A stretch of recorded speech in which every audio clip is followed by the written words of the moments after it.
excuse me, when Manu sent the email to give me this opportunity to fill this slot, Dee and I were in Colorado in Rocky Mountain National Park, and I was excited about this, but it seemed like she was more excited about me getting the opportunity to fill this Rotary program slot. And come to find out that she had this very special person that she wanted to suggest. And it was none other than Ken Haseley. And she made this suggestion on the basis that she knows him and had heard him speak numerous times before. And so she's well acquainted with him and his who he is and what he has to offer. So with that, I'm going to let her take over and finish this up on Ken's credentials. Dee? Yeah. Ken Haseley's the founder and principal at Corner Suite Communications. He's a great communications coach and has a loyal following, and I'm part of that loyal following. He's got a BS in Communications and Government from Kent State University and an MBA from the University of Dallas. During his corporate career, he helped manage several high-profile crises, including Agent Orange and Love Canal. In 1982, he was on loan to the Reagan Administration as a speechwriter. His experience as a communications coach and trainer spans nearly 20 years and 20 countries. He's taught at MIT, at Ivanovo State University in Russia, and he developed an executive communications program for the business school at the University of Houston, and he teaches that, and he's published numerous articles. So welcome, Ken Haseley. Thanks very much. Appreciate it. So I wanted to begin with one of my favorite cartoons from the New Yorker. I just love their cartoons because to me it illustrates the fear a lot of people have and dread of Q&A. So I guess what this is looks like it's an annual shareholders meeting, and you can see the caption there where it's where one of the executives says to the other, "This is the part of capitalism that I hate." And it's kind of ironic because, quite frankly, the Q&A section of a presentation, it may very well be one of the most or the most important part. It's two-way communication. It's the best kind of communication. One, it gives the audience an opportunity to participate, and two, it gives the presenter some feedback, so you can get a sense in terms of the questions that are being asked, whether your messages are getting through, whether you're answering their questions and things like that. So let's talk a little bit about how to field questions more comfortably and more skillfully.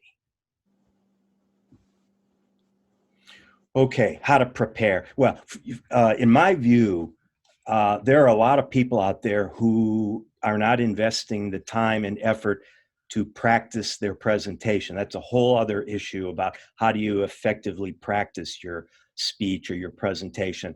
What I'm absolutely convinced of is that very few people do any kind of preparation for Q&A, but you need to do it. And what I mean by that is you need to sit down and ask yourself, what kind of questions are we most likely to get? It's also very helpful if you can get a colleague or two to help you with that. And of course, you also want to include in your thought process, what questions do you hope nobody asks? And it is not enough to simply think through. Let's say you come up with 20, 25 likely questions and you actually write those questions down. It is not enough to just say to yourself, oh, okay, yeah, I know how I'll answer that one. That's an easy one. I can do that. And while there's nothing wrong with writing the answer down, what's absolutely critical is that you vocalize it. What you're doing, I mean, it's going to take some time, but what you're doing is putting in your short-term memory the words you're going to be using when you respond. You can see this requires a little bit of time and effort, and I think it may be one of the reasons why some people don't invest that time. Okay, so that's in terms of preparation. What about encouraging questions? Because sometimes it's tough to get people to ask questions. Well, today's a great example. It's really, well, it's not, I'm here in Ohio, so it's not my lunch hour. I ate about an hour ago, but it is your lunch hour. And depending on when you're doing Q&A, sometimes an audience is reluctant to, to start it. But what you want to do a couple things. One is no packing up. And what I mean by that is think about the times you've seen people gathering their notes. They finished their presentation. Now they're transitioning to Q&A. So they've finished their notes, or, they're finished with their notes and they're collecting them, or they're closing the laptop. This often sends out signals to an audience that the presenter really does not want any questions, and you may not get any unless it's a hostile audience. Then they're not going to care about your comfort level. They're going to ask you questions one way or the other. But audiences tend to be pretty sensitive to that, so you don't want to send out any signals that, well, the speaker really does, she really doesn't want any questions. When I say plant a question, what I'm referring to is I see absolutely nothing wrong in order to jumpstart Q&A. If you know somebody in the audience, have them, ask the first question. The only time I think that might be a little bit awkward would be as if the facilitator or the moderator, I joined your call just a little while ago, and so Bill was on the screen and doing a lot of the talking. And so let's say if he's the moderator or if Will is the facilitator, it's a little awkward if the first question comes from Bill or Will or Dee. But other than that, I see absolutely nothing wrong with that. The other thing you can do, well, you want to ask the audience if there are any questions. And you need to maintain eye contact with them. If you start looking down, if you look nervous, if you don't make eye contact, you may get some people who are thinking, well, he's a little uncomfortable with, let's not ask him anything. So you're going to ask if there are any questions. You literally are going to wait about 10 to 15 seconds. It's going to be uncomfortable. It'll feel like forever. You want to maintain eye contact with the audience. And if you get no questions, then you can ask your own question. So it would go, and the question you want to ask, of course, should have something to do with your key messages. You just don't ask anything. You think through, what were some of the most important messages I'm trying to convey, or what do I want to repeat? And so you basically say something like, folks, one of the questions that I'm asked most frequently is, you pose the question, you answer the question, and then you say to the audience again, now, are there any other questions? And again, you've got to be comfortable in waiting about 10 or 15 seconds, looking at the audience. Maybe there's a smile on your face. I mean, you've got to make sure that you're signaling comfort. I don't know how many of you, I know many years ago, in fact, I'm pretty sure with your group, I did 2 sessions. One of them I definitely remember was in a restaurant, and I think it was for breakfast, but this was years ago. And I did one, I think, on PowerPoint, and I think I did another one on the science of persuasion. So what I can't remember was whether when we talked about PowerPoint, I mentioned about how you black or blank the screen.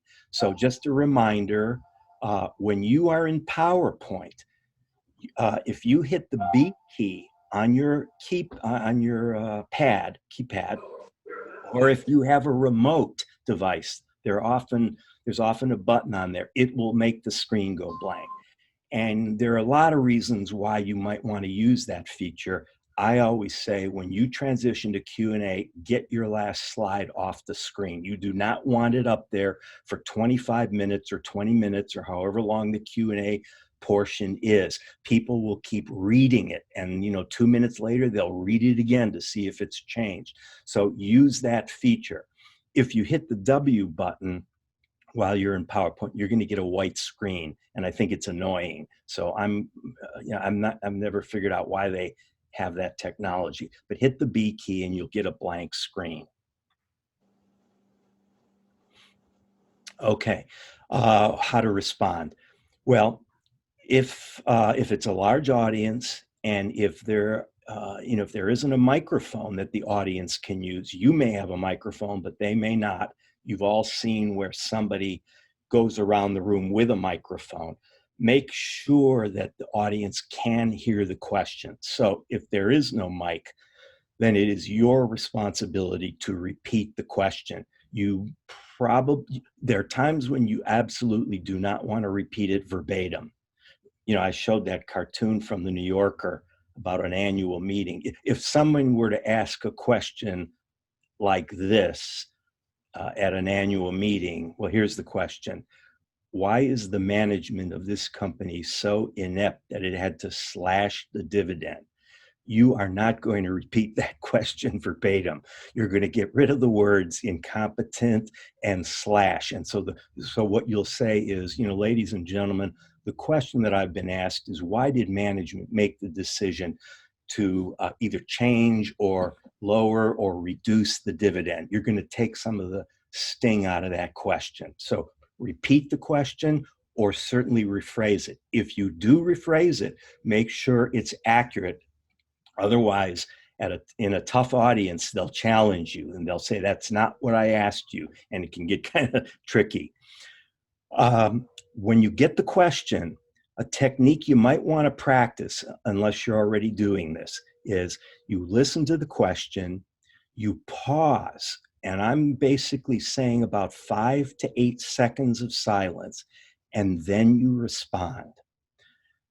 What a lot of people do, and I have mixed feelings about this. What a lot of people do, or what maybe most people do, is they'll say something like, Dee, that is a really good question. I get that quite frequently. And, they're buying themselves time. And I don't see a real problem with that, other than some people are pretty sensitive to the fact that if you don't say that was a good question to every question, then those questioners are concluding that, well, I guess mine wasn't that good. It's, to me, filler, and a better strategy is to just get comfortable with silence, because you're not cluttering your brain with words. But it does take some practice, because it's a little uncomfortable, even for 5 to 8 seconds to just be silent. It will seem awkward. It will seem uncomfortable, but here's the good news. Thoughtful people pause before they respond. So to the audience, your pause is a very positive thing. You definitely want eye contact with the questioner. The rule of thumb goes something like this. If Wayne, I'm seeing Wayne as a thumbnail on my screen. If Wayne asks me a question, I'm going to basically look at him when I respond. If his question is pretty complex and if my answer is a little bit long, I might find a logical break in that question where I change eye contact to somebody else in the audience, so that the audience doesn't feel, well, I guess this is between Ken and Wayne. But generally, you can't go wrong if you'll zero in on the person who asked the question. And then I wanted to sort of end with this bridging technique, which we call the Q equals A plus 1. Let me put this up. I doubt that I talked about this. I wouldn't have talked about it during a tutorial on PowerPoint, and I don't think I did it with persuasion either. But anyhow, this is a really great technique, and maybe some of you have never really heard of it. So let me explain what it is. This equation or formula stands for the question equals the answer plus 1. When someone asks you a question, you should answer or address it. And so, well, let's see, I see Christopher, is it Chris Schneider? I see Chris on my, Yes. Okay, so Chris, do you own a home? Yes, I do. All right, if I were to ask Chris how much he paid for his home, I bet he would be a little uncomfortable blurting out that number to 28 people. I see there are 28 of us on this call. So he might say, in response to my question, Ken, I'm really not comfortable sharing that information, period. He has not answered the question, but he's addressed it appropriately. His other option is this. Well, he could answer, he could give the number if he wants, that's the answer. But in most cases, I think people are going to address that question rather than answer it. Here's his other option. He responds to my question by saying, you know, Ken, I would rather not share that information, but rather than putting a period after that A, he continues and he says something like this. But what I can tell you is that homes in the area where we live range from blank to blank, if he's comfortable with a range. And I don't know if he wants to do that. That was not the question that I asked him, but he used my question as a springboard to something that he wanted to say. This is a very powerful technique. Few people know about it. Fewer still use it. I recommend to my clients, whether they're talking to a reporter, doing a Q&A segment of a speech or a presentation, on their notes, I recommend that they put that Q equals A plus 1 as a reminder that that the game doesn't have to be played this way. I ask, you answer. I ask, you answer. The way the game could be played is I ask, you respond. Occasionally you bridge, you add another point, and then you return control back to the audience. This technique does several things. Number one, your plus 1 need not relate to the Q. The A better relate to the Q. You better tell me how much your home is or why you're not going to share that information. But then your plus 1 can be anything you want. The other thing this technique does is if you get a series of questions or a line of questioning that you don't like, that's irrelevant, it's, you know, stupid questions, whatever it is, one way to try to change the direction of the questions is by bridging to another point. There's no guarantee that the questioner or the other audience members won't keep coming back to the questions that, you know, are kind of immaterial, but better to try to change the direction rather than hope that the pain stops. So this is a really powerful tool. You want to use it carefully. In no way would you want to bridge with every question. You'll sound programmed, you'll sound robotic, too controlling.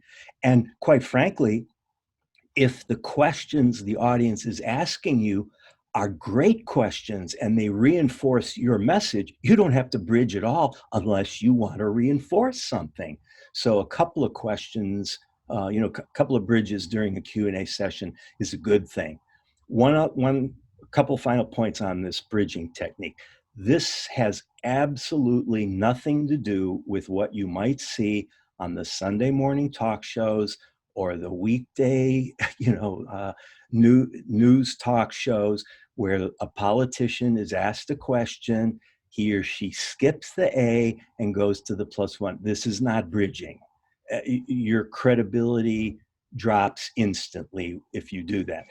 True bridging requires you to answer or address that question before you jump to your plus 1 or use it as a springboard. And all you need are some transition words. And here are a few examples of them. I mean, you've heard a lot of people say these kinds of things all the time. It's not it's not difficult at all. What I'd like to do is, let's see, I only have a few names on here.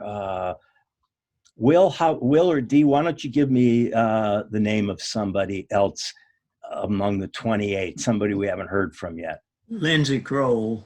Lindsay? Kroll. Okay, is Lindsay It's a male? That's Male. me.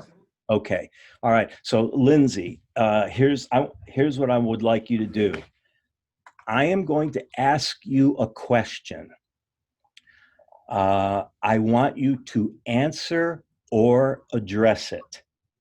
But more importantly, or equally importantly, I want you to use the question as a springboard to say something important about your organization. an hour or so before this session started, I went on your website. I literally mean the Memorial Spring Branch Rotary website. And of course, you're linked to Rotary International. So one of the things that grabbed my attention was when it listed your organization's causes. One of them was grow local economies, from an economic issue. So Lindsay, what I might suggest is your +1, the +1 you're going to give me in just a moment or two, can be anything you want, but maybe the best strategy is to focus something that, to choose something that focuses a little bit on growing local economies, okay? So let me ask you I'll ask you the question twice, and then I'll give you a chance to answer or address it and give us the +1. The +1 is up to you. But remember, +1s are always your opportunity to reinforce an important message that you have or that your organization has. Okay, here's the question, Lindsay. The United States Chamber of Commerce and the National Association of Manufacturers have been criticized for supporting policies that allow more high-skilled immigrants into the country. Do you agree with the Chamber's position? Let me repeat the question. The United States Chamber of Commerce and the National Association of Manufacturers have been criticized for supporting policies that allow more high-skilled immigrants into the country. Do you agree with the Chamber's position?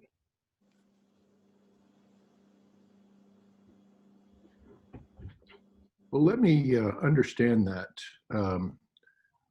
The chamber has been criticized for allowing high-skilled foreign workers into the country, but I'm not sure that question actually asks the correct question, if I might put that out there. If the chamber has been incorrect in putting the wrong message out there by supporting the large high-tech companies, Microsoft, Google, Facebook, with hiring high-tech foreign workers in lieu of trying to hire local United States workers, then yes, I disagree with that. But let me add one thing, and that is our attempts to provide an environment here locally where we can support our workers that are in our local area, especially with regards to high-tech issues. There's lots of opportunities there, and we're looking forward to doing that. Lindsay, thank you very much. I'm going to give you my feedback on what you just did. To me, the key part of your answer was when you said, but let me add one thing. And I could tell, he's now going to transition to Houston and the Rotary. And that's really what the goal was. I think the front part of your response was too long. It needs to be really tight. And there could be any number of A's. I'll tell you what mine would have been, because notice this is literally within the last day or two, there's been some news about this. So I chose something that was controversial, where some people, including some conservatives, are criticizing the chamber and the NAM. But notice I asked, do you agree? And of course, if Lindsay agrees, even for himself, he's a Rotarian. And so people might conclude, well, the Rotary believes that. So another way to do that A part would be to say something like, Ken, I'm not sure I'm in a position to comment on whether the chamber and the NAM, or, I'll just say whether the chamber is taking the right stance. That's the A. And then now what I can say, and now I'm going to take exactly what Lindsay said. I'm going to emphasize what it is that what Rotary International is doing locally to, get more jobs, get people, working, that kind of a thing. But a successful response to my rather tough question that we didn't have, we only did it very quickly. So I appreciate it. All right. Well, since we're talking about Q&A, why don't I field some Q&A if there are? All right, questions. I'll be happy to field some.